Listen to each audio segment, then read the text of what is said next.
मलाई नि पहिला पहिला खासै सुजी बनाएर खान मिठै नलाग्ने, तर आजभोलि भने यो सुजीको पुवा एकदमै मिठो लाग्छ।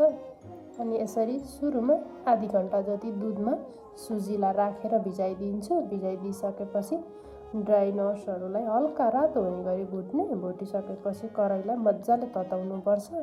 नतताए फेरि कराईमा पुरै चप्किन्छ। अनि यसरी अलि घिउ राख्ने, घिउ राखिसकेपछि दुधमा भिजाएको सुजीलाई राखेर मजाले चलाउँदै पकाउँदै गर्ने। जति पाक्दै गयो उति फुल्दै जान्छ।